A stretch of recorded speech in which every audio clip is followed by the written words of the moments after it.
이어서 모닝와이드 3부가 방송됩니다. 당신의 에너지를 부스트업 시켜줄 느낌 있는 뮤직, 엣지 있는 멘트, 빵빵 터지는 선물. 음악, 재미, 캐릭터, 삼박자 파티. 매일 4시엔 황재성의 황제 파워.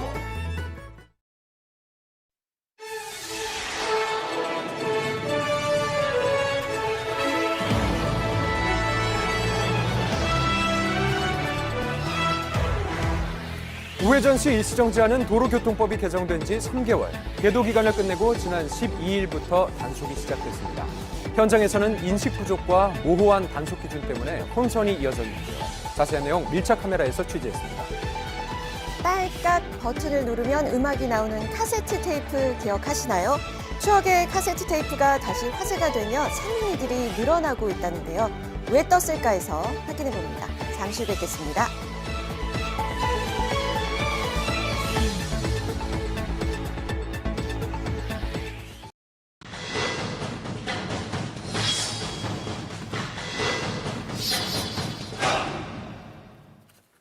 지난 주말 판교의 데이터 센터에서 발생한 화재로 국내 이용자만 4,700만 명이 넘는 카카오 서비스가 마비됐었는데요. 사고가 났는 지 5일이 지났지만 아직도 완전 복구가 되지 않아 피해는 곳곳에서 이어지고 있습니다. 자세한 내용 날에서 취재했습니다. 지난 15일 판교의 데이터 센터에서 발생했던 화재. 제가 지금 나와 있는 곳은 지난 주말에 화재가 있었던 판교 데이터 센터 앞인데요. 이번 화재로 카카오에서 제공하는 금융이나 메신저 등 여러 가지 서비스가 먹통이 되면서 시민들은 큰 불편을 겪어야 했습니다. 지하 3층 전기실에 있던 배터리 1개에 불이 붙자 전력을 차단했고 이렇게 카카오의 서버도 끊겼습니다. 사고가 난 지 닷새가 지났지만 완전히 복구가 되지 않은 상황. 곳곳에서 피해는 이어지고 있는데요. 카카오 택시도 안 되고 결제도 안 되고 팀플을 해야 되는데 연락이 다 안 돼가지고 소통이 잘 안 됐던 거. 카카오톡 선물하기를 이용했었는데 그날에 사용하려고 그랬는데 아무래도 그걸 못 쓰다 보니까 킥보드를 대여했지만 반납이 되지 않아 수십만 원을 지불해야 하는 사례도 있었고요. 또 메일을 받지 못해 입사 시험을 보지 못한 경우도 있었습니다. 이렇게 생활 곳곳에서 이어진 피해, 보상은 어떻게 될까요? 개인적인 손해와 관련해서는 사용 목적 자체를 기초로 봤을 때 입증 자체가 쉽지가 않다. 심각한 문제에 대한 대체 수단으로서 이게 유일한 수단으로 쓰였다라고 말할 수는 없습니다. 이제 그런 점들이 고려가 될 수밖에 없어서 일반 사용자분들의 배상은 정신적 피해, 위자료 정도 선에서 국한될 것이다라고 봅니다. 카카오 서비스를 이용해 생업을 이어가는 자영업자들의 피해는 더욱 컸습니다. 카카오 서비스로 영업을 하고 있다는 오피스텔 밀집 지역의 한 카페인데요. 얘기를 들어보시죠. 인간이 그 당시에 너무 안 들어오기도 하고 대행사 이제 프로그램 자체에서도 공지사항이 뜨니까 왜 또 오류가 떴지? 이렇게 생각이 들었던 것 같아요. 카카오 맵을 기반으로 하는 배달 대행 앱을 사용하고 있기 때문에 주문을 접수받지 못하는 것은 물론 배달 기사도 배정이 되지 않았던 것입니다. 3시간 만에 다시 재개가 됐던 배달 주문 서비스. 복구는 됐지만 주문이 또 원활하지 않았다는데요. 또 다른 경우입니다. 이곳은 마포의 한 미용실인데요. 이곳은 하루 손님 절반 정도를 카카오 서비스를 통해 예약과 결제를 받고 있었습니다. 서비스가 마비되자 미용사는 반나절 동안 온라인 예약을 받지 못해야 했습니다. 여기 예약이 많이 차 있어야 되거든요. 근데 지금 2건밖에 안 들어와 있어요.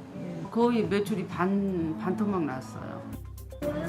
문제는 유료로 이용하는 카카오 서비스가 마비가 돼도 딱히 대안이 없어 계속 사용할 수밖에 없는 상황입니다. 유료로 낼 수밖에 없는 상황이죠. 카카오가 제일 많이 홍보가 되어 있고 많이 알려진 상태니까요. 대체 이걸 할 수 있는 그런 게 없기 때문에 많이 불안하죠. 월요일부터 피해 접수를 시작한 소상공인협회. 자영업자들이 카카오에 의존할 수밖에 없는 상황을 지적합니다. 개별적인 소통 채널을 구축하지 못하고 있기 때문에 플랫폼 기업에 기대어서 이제 카카오톡 채널을 이용해서 했던 업장들이 큰 피해를 입었던 것으로 확인이 되고 있고요. 자, 카카오 택시 호출 서비스를 이용하는 택시 기사들도 상황은 마찬가지였습니다. 나가가지고 콜도 안 들어오고 일요일날 나왔는데 손님하고 연락이 안 되더라고. 이런 플랫폼이 들어와서 이렇게 해서 택시를 장악하고 이렇게 될 줄은 몰랐어요. 그냥 승객들이나 기사들이나 의존하게 되고 공룡이 되어버린 거예요. 자, 카카오 가맹 택시 기사들은 오로지 카카오에서 제공한 서비스를 통해 호출을 받고 또 움직일 수 있다는데요. 주말인 만큼 피해는 더욱 컸다고 합니다. 금요일, 토요일 이틀이 매출이 거의 뭐 평일보다 1.5배 이 정도 이상 높은 날이죠. 이틀이 제일 피크데이죠. 100% 카카오만 이게 카카오 플랫폼에 연결돼서 콜만 받고 하니까. 현재는 단연당 1대1 갈등을 하고 있어요. 원칙적으로. 지난 17일 윤석열 대통령은 독점으로 시장이 왜곡됐다면 국가가 대응해야 한다고 밝혔습니다. 자, 이번 사태가 사회 전반에 영향을 끼치며 문제가 된 것은 기업의 독과점 때문이라는 지적이 나옵니다. 하나가 작동을 안 함으로 인해서 5천만 국민의 인간관계가 지금 다 멈춰 있는 거죠. 뿐만 아니고 카카오톡의 상당 부분 정부 행정이 의지하고 있습니다. 카카오톡은 독점이라고 볼 수 있는 거죠. 사람들이 앞을 다투어서 거기에 가입하고 또는 가입할 수밖에 없는 상황이 되는 거고. 자, 사기업이 운영하는 온라인 플랫폼임에도 카카오를 통해 행정 업무를 보고 있는 정부 기관들. 자, 닷새가 지났지만 카카오가 제공하는 주요 서비스들 중 여전히 복구되지 않은 서비스들이 있습니다. 자, 이러한 사회적 마비를 되풀이하지 않기 위해 우리는 어떤 것들을 준비해야 할까요? 한 센터가 문제 생겼다. 그러면 다른 곳에서 즉시 전환해가지고 몇십 분에서 몇 시간 내에 서비스가 정상화되도록 할 수 있는 그게 바로 이제 그 이중화의 의미거든요. 근데 그게 안 됐잖아요. 그러니까 실질적으로 안 한 거랑 똑같이. 자, 바로 어제 국정감사장에 이종호 과학기술정보통신부 장관이 출석해 카카오 마비 사태에 대해 사과한 일이 있었는데요. 전문가는 카카오에게만 책임을 맡길 것이 아니라 이제는 국가가 나서야 한다고 말합니다. 국가가 장기적으로는 책임을 져야 됩니다. 우리가 법적인 근거를 만들어야 될 상황에 좀 처해 있고 통신과 같은 또는 전력과 같은 사회 기반 시설을 본다면 정부의 관리 감독에 대한 책임은 충분하게 우리가 향후에 물을 수가 있게 될 겁니다. 민간 기업의 한 상품이면서도 공공재적 성격을 띠고 있는 카카오 서비스. 그 책임과 의무에 대한 사회적 논의가 필요한 시점입니다.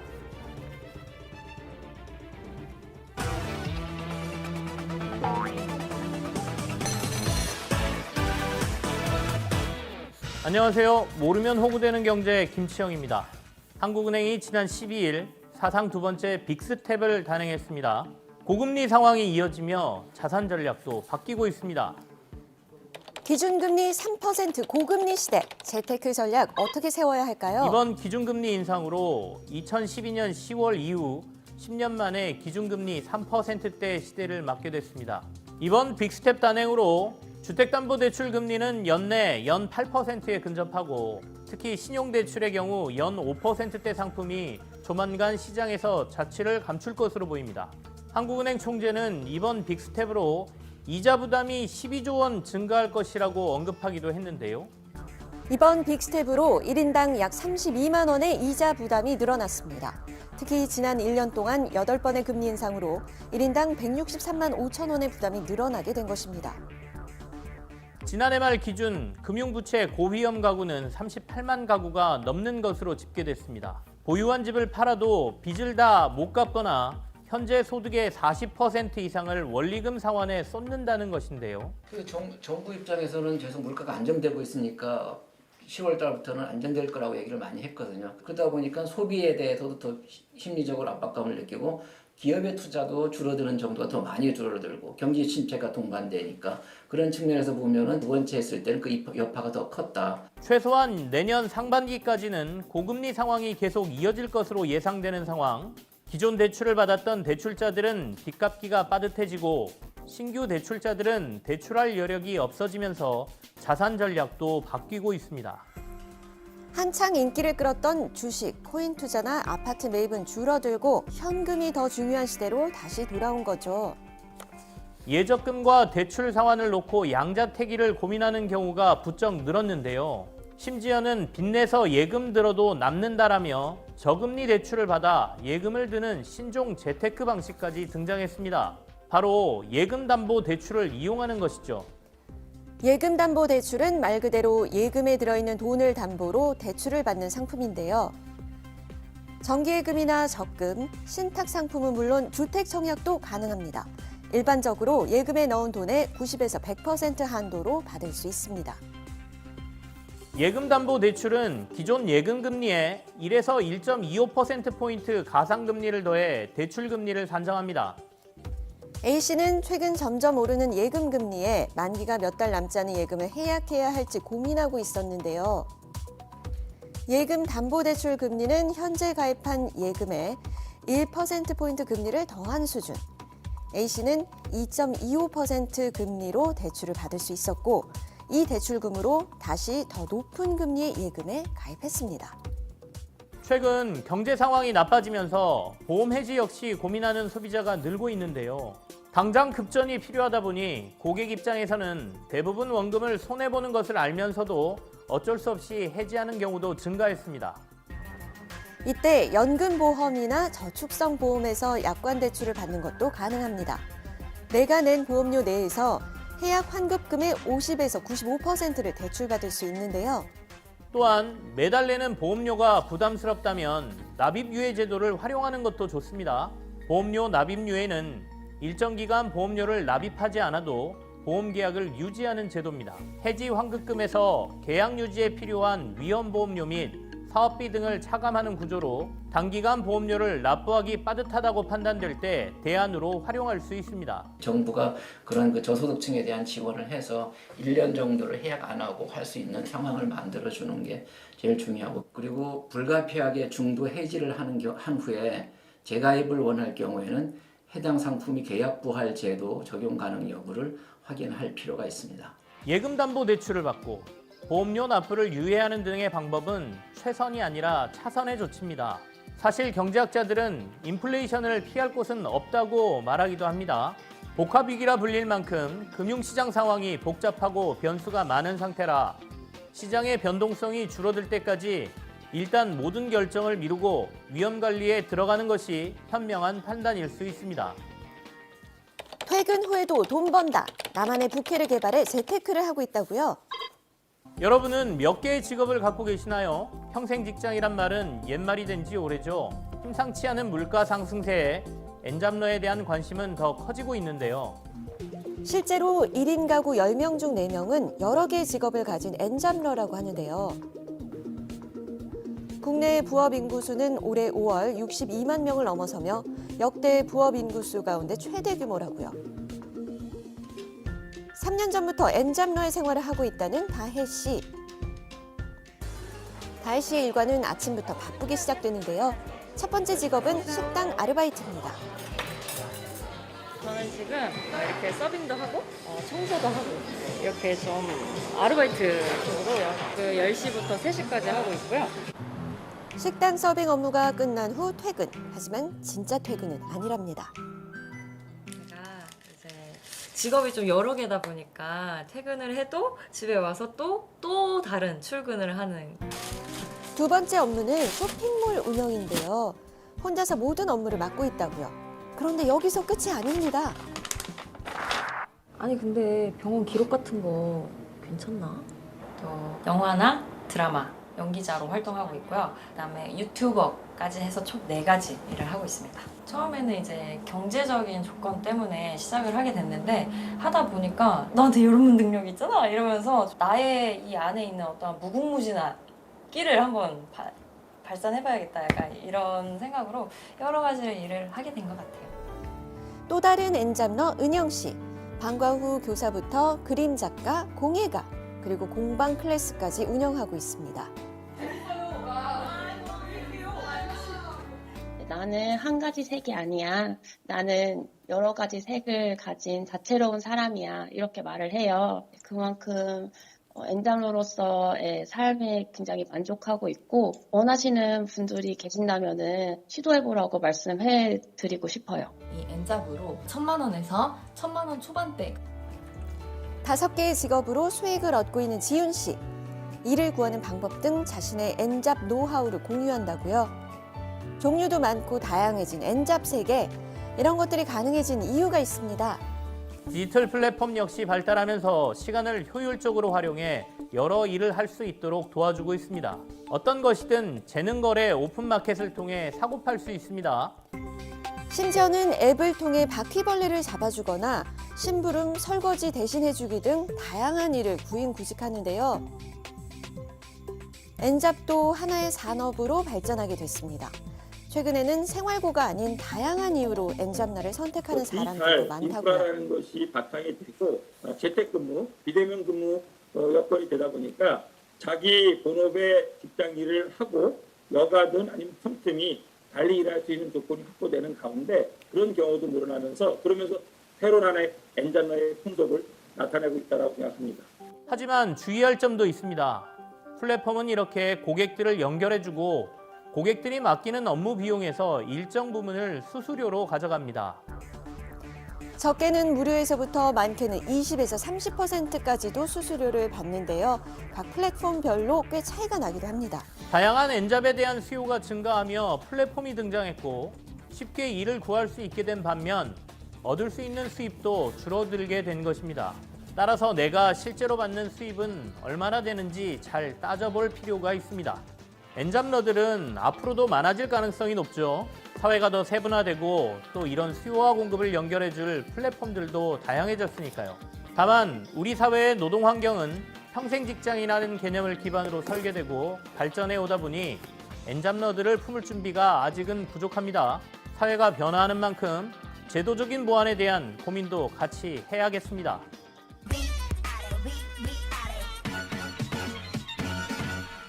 이번 주 업은 불황형 소비의 증가입니다. 흠집이 있거나 모양이 조금 이상해서 정상 제품보다 최대 60%까지 저렴한 이른바 못난이 과일이 요즘 없어서 못 파는 상황입니다. 실제 한 대형마트에선 흠집난 과일 매출이 지난해보다 무려 3배나 올랐다고 합니다. 비단 과일이나 채소뿐 아니라 옷이나 전자제품 등도 반품된 물건을 전문적으로 파는 곳이 인기입니다. 고물가 속에 비싼 물건은 구매를 미루고 꼭 필요한 물건은 가급적 저렴한 걸 사는 이른바 불황형 소비가 확산되는 것이죠. 이번 주 다우는 카카오 그룹의 주가 하락입니다. 목통 사고 이후 카카오를 비롯한 계열 상장사들의 주가도 크게 하락했는데요. 개장 10분 만에 시가총액은 3조 5천억 원가량이 증발했습니다. 주가도 주가지만 브랜드 가치의 하락도 만만찮을 것 같습니다. 이번 주 업앤다운, 불황형 소비에 대한 관심 증가, 그리고 카카오 주가 하락 알아봤습니다.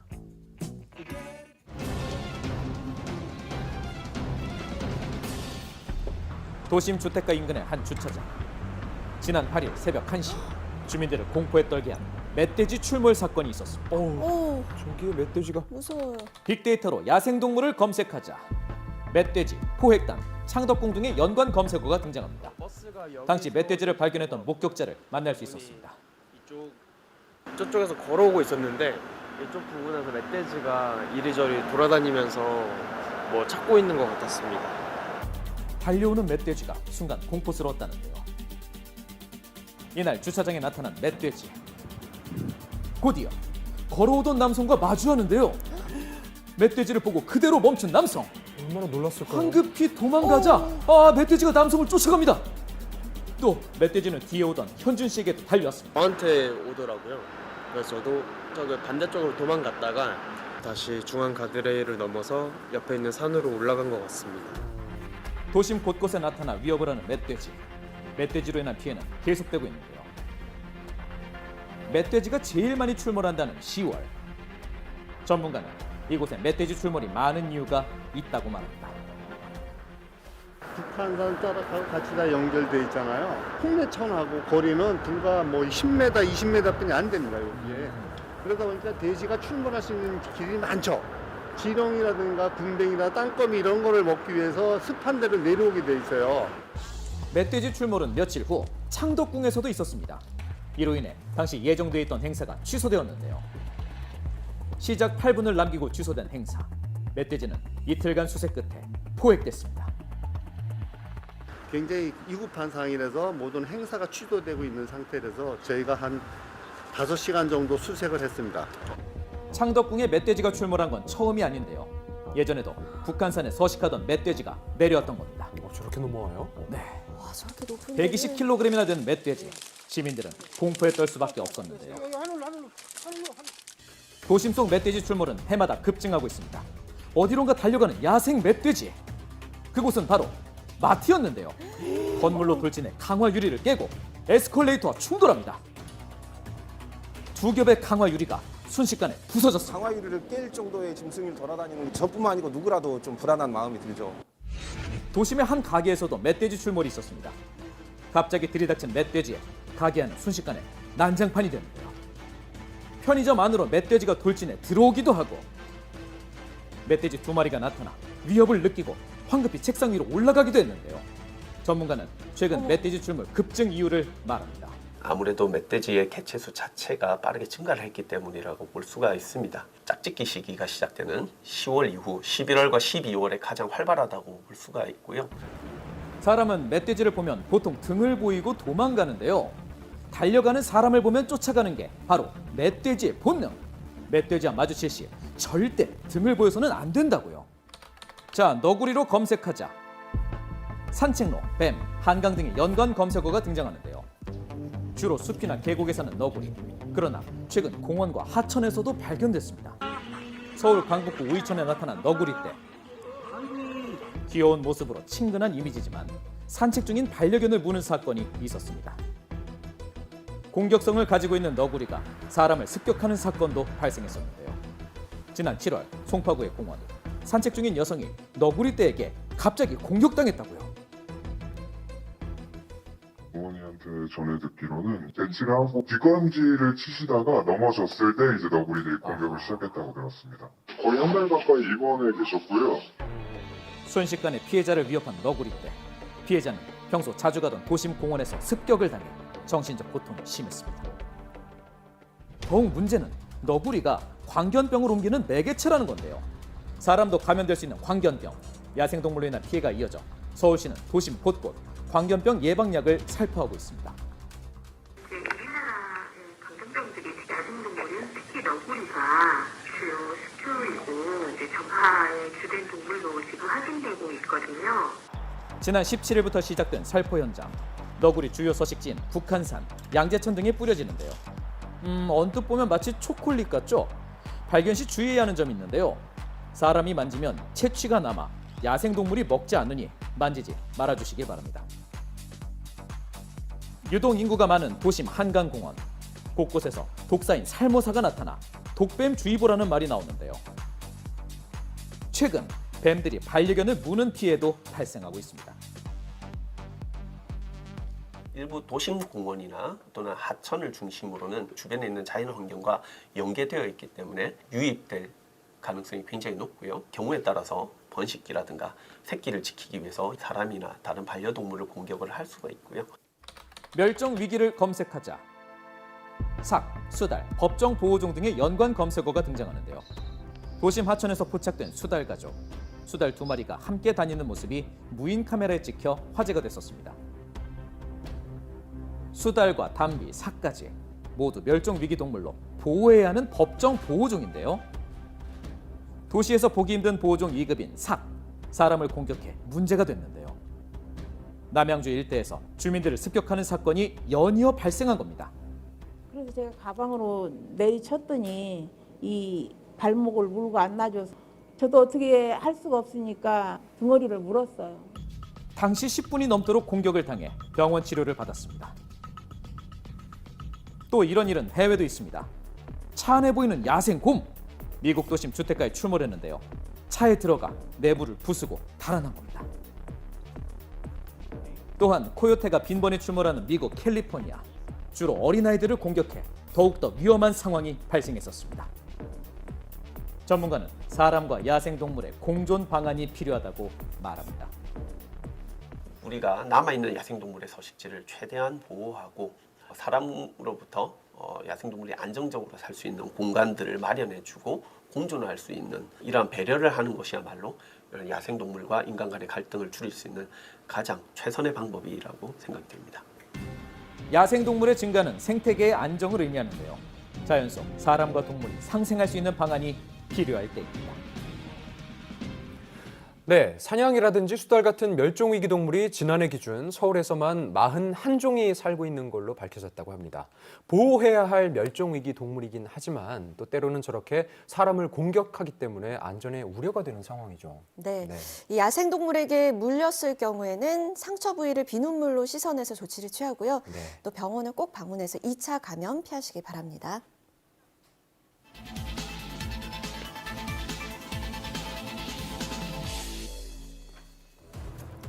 지난 9월 20일 어린이 보호구역 횡단보도에서 길을 건너려던 초등학생이 우회전하던 버스에 치였습니다.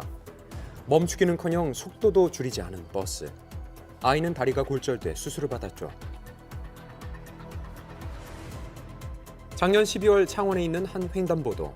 초등학교 4학년 아이가 우회전하던 차량에 치여 현장에서 사망했습니다. 우회전 시 보행자가 길을 건너고 있으면 멈춰야 하는 규정을 어긴 거죠. 차들이 그냥 안 멈췄다 가는 경우가 많아서 아기도 있다 보니까 가면서 좀 위협을 많이 느꼈던 것 같아요. 우회전 교통사고 사망자 수는 작년에만 136명. 보행자의 안전이 위협받고 있습니다. 법이 뭐 바뀌었는지 뭔지 몰랐어요. 그 사람이 움직이지 않을지 그거는 운이지 이거 어떻게 아냐고요. 멈춰봐요. 다진 차들이 있다. 그래, 저 멈춰야 되는 거야. 네. 도로교통법이 개정된 지 3개월. 하지만 현장에서는 혼선이 이어졌는데요. 지난 주말 경기도 군포시 우회전 일시정지 단속 현장을 찾았습니다. 단속한 지 얼마 되지 않아 차량 한 대가 적발됐는데요. 보행자가 횡단보도를 건너고 있는데도 멈추지 않고 경적까지 울리면서 지나가네요. 선생님께서는 도로교통법 27조 1항 횡단보도 보행자 보호 불이행하셨고요. 신호가 없길래. 신호가 없어도 일단은 정지를 하셨다가 횡단보도 보행자가 지나가려고 했잖아요. 그럼 정지하고 계셨다가 보행자 다 지나간 다음에 천천히 우회전 하셔야 되는데 차를 다섯 번 계도 기간이 무색하게 바뀐 법을 몰랐다고 하는 운전자. 범칙금 6만 원에 벌점 10점이 적용됩니다, 선생님. 두 차례 이상 위반하면 보험료도 오르죠. 사실 운전자 입장에서는 굉장히 불편하고 자칫하면 그걸 어기는 거예요. 이거는 뭐 벌금 걷자고 이거 하는 건가 싶을 정도로. 1년간 이곳에서만 우회전 사고가 6건 있었습니다. 횡단보도를 건너려는 사람이 있는데도 주행하는 택시. 경찰을 보고 다급히 정차하지만 소용없었습니다. 선생님 앞쪽에 보행자 확인 못 하셨어요? 네, 확인했는데 서 있다가 지금 온 거예요. 지금까지. 아니, 보행자 다 지나가지도 않았는데 그 사이에 통과하지 마세요. 다음에 죄송하겠습니다. 그러니까 면허 확인부터 할게요, 선생님. 그럼 이제 안전벨트 해주세요. 우회전 일시정지의 기준이 모호하다는 운전자도 있는데요. 운전자 측면에서 좀 애매한 경우가 많이 있습니다. 그래서 보행자에게 방해를 주거나 불편을 초래할 일이 없을 만큼 위험성이 없으면 그래도 무분별한 단속보다는 계도로 하고 있고요. 개정 전에 도로교통법에서는 보행자가 건너는 중에만 일시정지를 하면 됐는데요. 개정된 법안은 신호에 관계없이 보행자가 건너려고 할 때도 일시정지를 해야 합니다. 보시는 것처럼 보행자가 고개를 돌리거나 손을 드는 등 명확하게 건너려고 할 때는 멈춰야 하죠. 하지만 차량 석 대가 줄지어 지나가는데요. 모두 적발됐습니다.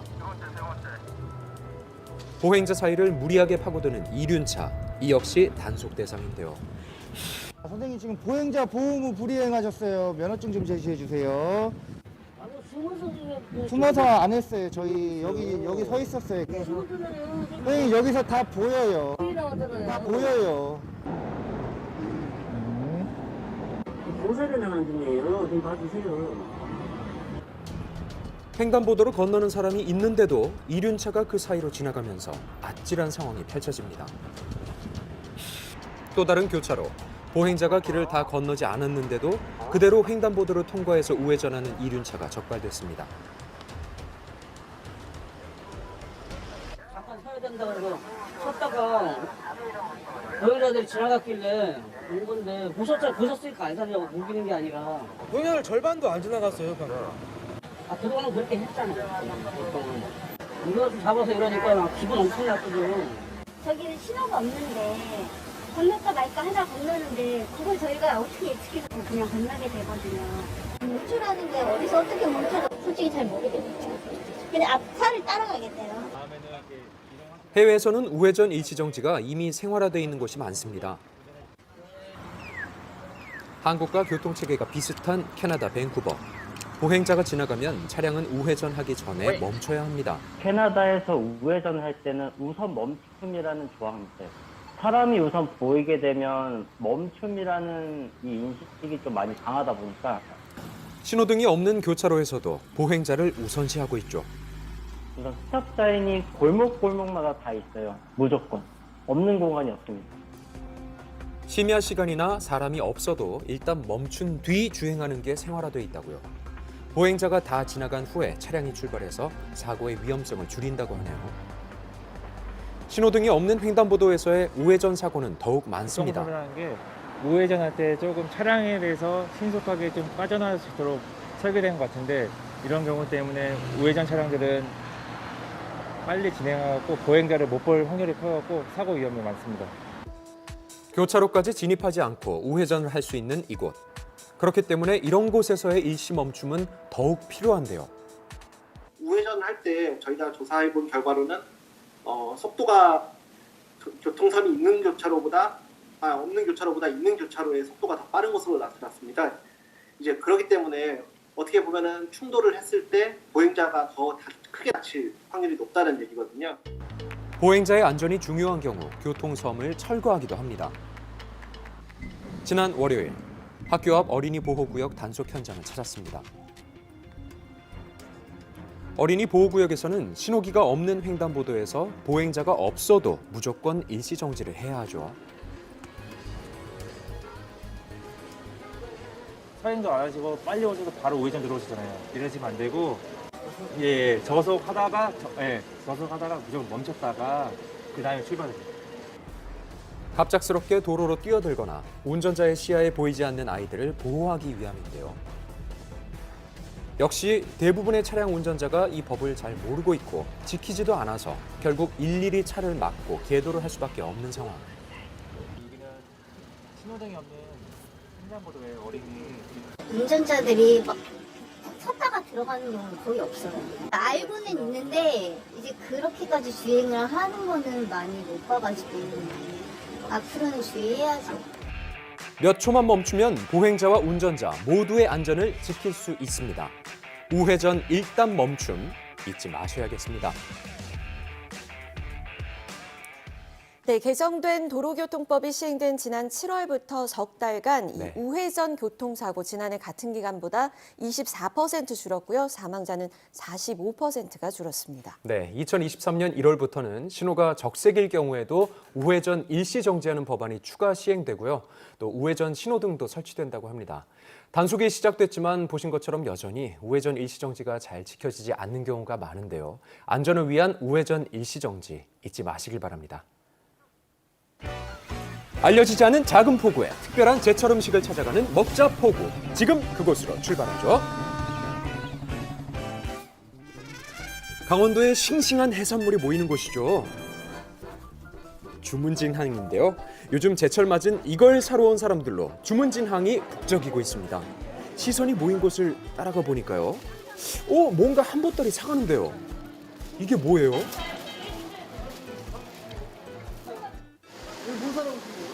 빨간 맛 보러 왔죠. 예, 먹어보면 뿅 가요. 그 뿅 가는 맛의 주인공은 바로 동해바다의 빨간 맛 홍게입니다. 이야, 벌써 개철이 돌아왔어요. 주문진항은 지금 홍게가 풍년인데요. 이곳에서는 살아있는 걸 바로 살 수 있기 때문에 벌써부터 소문 듣고 많은 사람들이 몰려들고 있었습니다. 내일 잡아오는 홍게를 바로바로 팔아서 가격도 대게보다 저렴하다고요. 사는 걸 사면 짜지를 않고 달아요. 대기보다 더 맛있습니다. 그렇죠. 홍게 대표 요리 홍게찜인데요. 홍게가 익으면서 더 빨개집니다. 어우, 입맛을 자극시키는 이 비주얼 보세요. 다리 안에 살 꽉 찼죠? 맛있겠어요. 군침 돌아요. 네. 무슨 게살이 젤리처럼 나오네요. 그러게요. 이렇게 속살은 야들야들. 게 맛 좀 안다고 하는 사람들은 가을에는 꼭 이 홍게를 찾는다고요.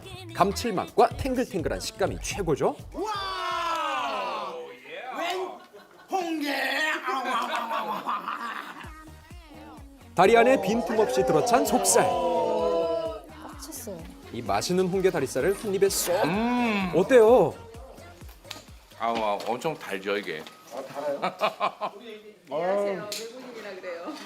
오래간만에 이 짝짝한 게 그냥. 홍게 맛에 푹 빠진 여학생. 맛이 어때요? 질문도 안 들릴 정도인가 봐요. 그야말로 홍게 삼매경. 홍게 하나면 평범한 라면도 근사한 요리가 됩니다. 이건 홍게 라면이고요. 또 홍게살을 가장 맛있게 먹을 수 있는 홍게찜. 여기에 홍게 볶음밥이 빠질 수 있나요? 이 볶음밥을 다 먹고 나야 뭔가 제대로 챙겨 먹은 것 같잖아요. 맛있는 건 나눠 먹으면 행복이 2배가 됩니다. 사랑이 피어나는 홍게 밥상이네요. 최고! 홍게가 점점 이제 계속 더 많이 잡히고 점점 더욱더 맛있어지고 있는 시기예요, 저희가. 맞습니다. 요즘 홍게는 살이 잘 올라서 달짝지근한 최고의 빨간 맛을 자랑하고 있다고요. 아, 내가 제일 잘 나가. 홍게 만나러 가실래요? 새벽 3시 홍게를 잡으러 가는 배를 따라 나섰습니다. 일찍 출발하네. 네, 홍게잡이 37년 차 김수진 선장인데요. 1시간 한 2, 30분 나가야 돼. 새로 올라갔어. 홍게를 잡으러 출발! 오늘은 얼마나 잡힐까요? 이 홍게는요, 바다의 어떤 위치에서 잡았느냐에 따라서 맛의 차이가 크다고 합니다. 최상급 홍게가 있는 곳은 오로지 경험에서 나온 감으로 찾는다고요. 대게는 한 300, 이쪽 저쪽. 홍게는 1000m에서 한 2000m까지. 대게보다 홍게는 더 깊은 바다에 사는데요. 그래서 그물을 더 깊이 내리고 오랜 시간 그물을 끌어올리죠. 바다 깊숙한 곳에서 걸린 홍게가 올라오는 건데요. 오늘은 1200m 수심에 내린 그물을 올린다고 합니다. 야, 올라온다 이제. 야. 홍게가 정말 줄줄이 땅콩처럼 올라오는데요. 그런데 갑작스러운 바다밖 나들이에 놀라서인지 이건 기절해버렸네요. 축 처졌죠. 홍게는 수심 깊은 데 살아가지고 수심이 지금 얕은 데로 올라오잖아요. 그게 기절해버려요. 1200m 아래에서 끌려 나온 홍게가 수온과 수압 때문에 그만 정신을 잃고 만 거죠. 이렇게 수온과 수압 차이로 홍게다리가 떨어지는 일이 비일비재한데요. 아우, 아까워요. 그래서 올라온 홍게는 빨리 그물에서 뺀 뒤 찬물에 담가줘야 합니다. 아니 근데 이렇게 맛있는 홍게가 있는 곳을 대체 어떻게 찾는 거예요? 알려주세요. 저것 만든 사람이 이제 어디에 가면 마시고 이맘 달에나 이번 달에는 어디 가면 이제 게가 좋다 이런 걸 알고 있기 때문에. 게는 몸집이 커질 때마다 탈피를 하는데요. 탈피 후 충분히 영양분을 섭취하며 살을 찌웁니다. 그렇게 살이 잘 오른 홍게들이 사는 곳을 찾아가는 건데요. 이 모든 건 특별한 장비에 의존하는 게 아니고 오로지 경험에서 나온 감이 중요하다고요. 자, 그런데요. 홍게 속의 황금빛 내장을 보면 홍게의 이것을 알 수 있다고 하는데요. 그게 뭘까요? 홍게 속의 내장이 황금빛에 가까울수록 홍게의 영양 상태가 좋은 거라고 하네요. 이거 장 자체가 맛있잖아요. 장이. 대게는 담백한 맛에 가깝고 그 향이 많을수록 이제 좋은 느끼는 사람은 홍게를 좋아하고. 우리가 흔히 먹는 홍게는 수컷인데요. 좌측에 있는 암컷이 좀 더 작죠? 암컷은 이렇게 크기가 작고 알을 품고 있는데요. 잡힌 암컷은 바다에 다시 풀어줍니다. 그물의 길이는 약 2.4km 정도. 끊임없이 그물을 올려야 하죠. 다 땡겨까지 신고한다고요. 매일 성실하게 바다에 나오는 건 37년 동안 지켜왔던 원칙인데요. 삶을 꾸려나갈 수 있도록 풍요로운 산물을 내어주는 바다에 대한 의리라고요.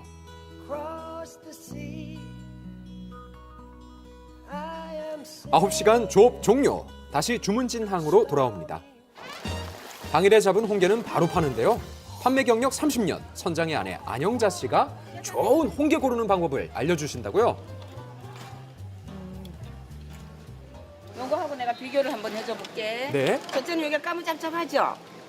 어? 색깔 자체가. 그리고 여기 가슴을 만지면 얘는 약간 들어가는 느낌, 얘는 오. 딱딱한 느낌. 보세요. 배 부분이 검붉고 딱딱해야 더 좋다고 하네요. 홍게는 크기가 작아도 수율이 좋아야 한다고 하는데요. 좋은 홍게를 구분하는 선장만의 특급 비법도 있습니다. 제일 첫째, 장이 좋아야 되고 이제 먹장이냐 황장이냐 따주는 거예요. 홍게의 속을 봤을 때 영양분이 잘 섭취된 건 장이 노랗고요. 영양분이 적으면 장의 색깔이 짙은 갈색을 띈다고 합니다. 자, 다음은 홍게를 맛있게 찌는 방법. 이렇게 찌는 것도 아니고 잘못됐고 이렇게 찌는 것도 아, 잘못됐어요. 이렇게 찌는 게 정답입니다. 아하! 홍게의 입이 아래쪽으로 가도록 세워서 찌는 건데요. 이렇게 쪄야만 입으로 짠 바닷물이 다 빠져서 맛있게 먹을 수 있다고 합니다. 짠물이 빠지니까 살이 더 달콤하고 맛있어진다고요. 꿀팁이네요. 네. 새벽부터 달렸던 조업 이후 드디어 달콤한 휴식 시간을 갖는 김수진 선장 부부. 너무 보기 좋습니다. 주문진의 명물 홍게 홍게 드시러 오세요. 가야죠. 오늘도 맛있는 먹자 포구였습니다.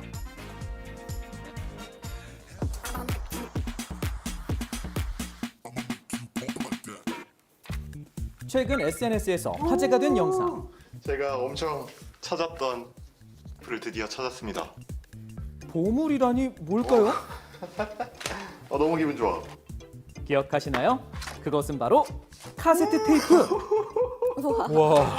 오랜만에 봐요. 다 있었어. 신세대 최신 탑. 저도 몇 개 있었어요. 그때 그 시절을 떠오르게 하는 일명 워크맨이라고 불리던 카세트 플레이어인데요. 약간 지지직거리기도 하고 뭐 테이프 감기는 소리가 이렇게 들리기도 하고 하는데 음질과 상관없이 그런 점들이 매력적이라서 듣게 되는 것 같습니다. 카세트 플레이어만의 매력. 딸깍하고 버튼을 누르면 그 시절 향수를 느끼게 하는 음악이 흘러나옵니다.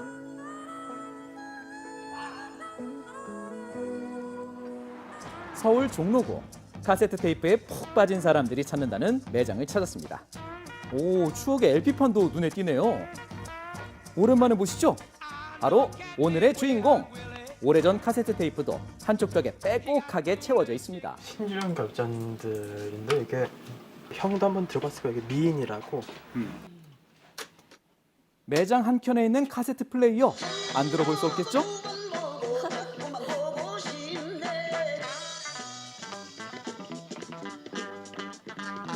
어깨가 들썩여지는 추억의 노래. 아니, 1974년도 노래를 익숙하게 따라 부르는데요? 훨씬 전일 거 같아요. 그러니까요. 고등학교 2학년입니다. 아, 고등학교 2학년이세요? 네. 아버지에게 물려받은 카세트 테이프의 매력에 푹 빠지게 된 민중군. 그렇게 카세트 테이프를 통해 7, 80년대 음악을 접하게 됐다고요. 집에 그 테이프가 몇 개 있어가지고 그런 테이프로 듣다가요. 뭐 동묘나 풍물시장 그런 쪽에서도 테이프를 구하게 되면서 자연스럽게 여러 가지 음악들을 접할 수 있게 되었어요. 버튼을 한번 누르니 그 시절로 돌아간 듯 음악이 흐릅니다. 이렇게 카세트 테이프에 빠지게 된 이유는 무엇일까요? 좀 따뜻한 느낌이 든다고 봐야죠. 디지털 음악이 좀 살짝 날카롭고 뾰족뾰족한 소리라고 치다면 테이프는 좀 더 부드러운 그런 소리가 나는 느낌이 전 들어요. 젊은 층에게 카세트 테이프가 왜 인기가 많을까요? 과거에 접해보지 못한 색다른 재미와 경험을 느끼는 것 같습니다. 특히 과거의 문화를 경험해 본다는 데서 큰 재미를 느낀다. 이렇게 볼 수가 있겠습니다. 오늘은 친구에게 카세트 테이프를 소개한다는데요. 이거는 그 사랑과 평화 4집인데 이게 샴푸의 요정이라고 유명 곡인데 이게 장기호 이분이 앱에서 골라 듣는 게 아닌 순서대로 앨범의 모든 곡을 플레이해야 하는 카세트 테이프. 그렇기에 좋은 곡을 발견하는 것 또한 매력 아니겠어요? 최근에는 카세트 테이프로 음반을 발매하는 가수들도 늘고 있다고요. 카세트 테이프로 만나는 또 다른 세계. 최근 매장에는 새롭게 카세트 테이프를 접하기 위해 찾는 젊은이들이 더욱더 많아졌다고요. 꼭 보여주고 싶은 것이 있다는 민중군을 따라왔는데요. 가방 속에서 꺼낸 것은 바로 오래된 카세트 플레이어입니다. 중고 시장 돌아다니면서 구하거나 아니면 제가 좀 발품 팔아서 좀 모은 것들이에요. 이거 두 개는요 80년대에 나온 거고 이거 두 개는 70년대 후반에 나온 거예요. 민준 학생은 지금 몇 년생이죠? 05요. 05년생. 민준 학생보다도 훨씬 나이가 많은 그러니까요. 그런 기계네요. 네, 제가 모셔야죠. 이렇게 음악을 들으면 마치 보물찾기를 하는 것 같다고요. 테이프나 레코드 같은 경우는요 사면 앨범 전체를 한 번씩 다 들어보게 돼요. 그러면 또 제가 몰랐던 제 취향의 곡들을 또 찾을 수도 있고 그런 새로운 걸 발굴하는 그런 즐거움이 있는 것 같아요. 아버지에게 물려받은 카세트 플레이어가 새로운 추억을 만들어줍니다. 카세트 테이프가 인기를 끌자 바빠진 곳이 있습니다. 그곳은 바로 수리점. 요즘 부쩍 문의가 늘었다고요. 한동안 이 워크맨이 자취를 감췄다가 다시 어떻게 부활이 됐는지 오히려 어르신들보다 젊은 친구들이 더 많이 가져와요. 오래돼 멈춰버린 카세트 플레이어. 서랍 구석에 먼지 쌓여있던 것들이 베테랑인 그의 손에서 이거 새롭게 이렇게 재탄생하고 있는데요. 이거지. 나도 처음 보는 기계들이 많아요. 뭐 부모님이 쓰시던 건데 하면서 오래된 거 버리지 않고 고쳐 쓴다고. 손때 묻은 추억이 담긴 소중한 것들. 그렇기에 새롭게 구입하기보다 수리하려는 사람들이 많아졌다는데요. 그 마음을 알기에 정성을 더합니다. 인터넷 중고거래 사이트에서는 카세트 테이프가 인기를 끌며 최고 3만 원까지 거래되고 있다고요. 카세트 테이프만이 갖고 있는 굉장히 아날로그적이고 인간다움을 만날 수 있는 그런 경험을 함께 전달하고 싶은 가수들이 카세트 테이프를 통해서 앨범을 만드는 게 아닐까 생각을 합니다. 카세트 플레이어를 구매하려는 사람들이 찾는다는 이곳. 사라졌던 카세트 플레이어가 다시 인기를 얻으면서 재생산되고 있다고요. 자제분들 교육용으로 쓰시는 분들도 있고요. 군에 계시는 우리 젊은 분들이 핸드폰을 못 쓰는 동안 이걸로 음악을 대신 듣고 합니다. 휴대가 간편한 조그마한 크기부터 레트로 느낌의 플레이어까지 예전 그 모습 그대로입니다. 무선 이어폰과 앱으로 듣는 음악이 아닌 직접 손에 들고 듣는 카세트 플레이어만의 매력이 있답니다. 요즘 많이 나오는 디지털 싱글 같은 음원들은 무형의 존재로만 이렇게 있는 거지 제가 직접 뭐 만지거나 사거나 할 수가 없잖아요. 근데 그런 걸 직접 포장할 수 있다는 거, 그게 굉장히 큰 장점인 것 같습니다. 딸깍 소리와 함께하는 카세트 플레이어. 그 매력에 빠져보는 건 어떨까요?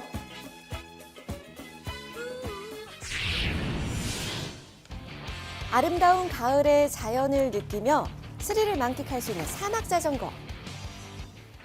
2022년 아시아 산악자전거 챔피언십이 순천에서 열렸습니다. 17개 나라에서 약 300여 명의 선수단이 참여했는데요. 오늘부터 23일까지 5일간에 걸쳐 각 나라 대표 선수들이 그동안 갈고 닦은 기량을 펼치게 됩니다. 코스가 많이 험해요. 그래서 이제 기술적인 부분도 많이 훈련했습니다. 이번 대회에서는 오르막과 내리막 평지를 빠른 속도로 달리는 산악자전거 매력과 가을 풍경을 만끽할 수 있다는데요. 순천시는 유네스코 자연유산과 문화유산에 등록되어 있는 도시입니다. 풍부한 자연환경을 둘러보시고 좋은 추억도 담아가시길 바랍니다. 순천의 자연을 느낄 수 있는 시간, 아시아 산악자전거 챔피언십 함께 보세요. 네, 오늘도 때이른 추위는 계속됩니다. 일부 지역은 영하권까지 기온이 떨어지는데요. 외출하실 때 따뜻하게 잘 입으시기 바랍니다. 네, 즐거운 하루 보내시고요. 저희는 내일 아침에 다시 인사드릴게요. 고맙습니다. 내 사랑아